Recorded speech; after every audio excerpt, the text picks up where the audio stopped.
నాడు ఆ party ticket అంటే హాట్ కేక్, నేడు అక్కడి నుండి పోటీ అంటే ఫేస్ టర్నింగ్ ఇచ్చేస్తున్నారు. బరిలో నిలవడం తప్పని పరిస్థితి అయితే సేఫ్ గేమ్ గా సైలెంట్ మోడ్ లో పని కానిస్తున్నారు. అధికార రాజసం కోల్పోయిన బీఆర్ఎస్ తమ పార్టీ నేతల నుండి ఎదుర్కొంటున్న ప్రస్తుత సిచ్యువేషన్ ఇది.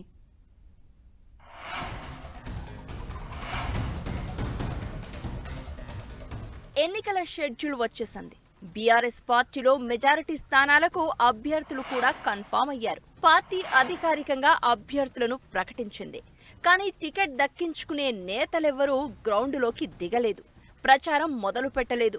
కొంతమంది నేతలు పోటీపై పునరాలోచనలో ఉన్నట్లు పొలిటికల్ సర్కిల్స్ లో చర్చ వినిపిస్తోంది. మరికొంతమంది ఇప్పుడే ఎన్నికల ప్రచార రంగంలోకి దిగితే పోలింగ్ పూర్తయ్యేసరికి ఆర్థిక భారం తీవ్రంగా ఉంటుందని భావిస్తున్నారట.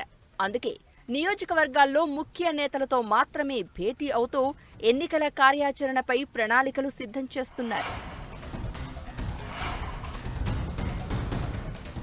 అభ్యర్థులు ఎన్నికల హడావుడి మొదలు పెట్టకపోవడంతో ఖరారు చేసిన అభ్యర్థులైనా పోటీ చేస్తారా లేదా అన్న అనుమానాలు వ్యక్తమవుతున్నాయి.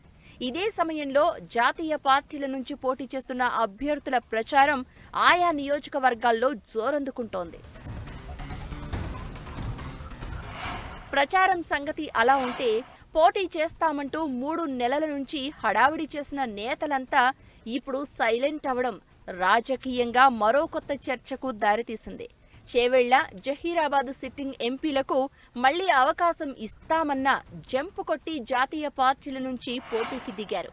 లోక్సభ అభ్యర్థుల రేసులో ఉన్నామని ఎప్పటి నుంచో ప్రచారం చేసుకున్న తలసాని సాయి కిరణ్, మాజీ మంత్రి మల్లారెడ్డి కొడుకు భద్రారెడ్డి, పోచారం శ్రీనివాసరెడ్డి కొడుకు భాస్కర్ రెడ్డి వంటి నేతలు కూడా పోటీ చేసేందుకు తాము ఆసక్తిగా లేవని చేతులెత్తేశారు.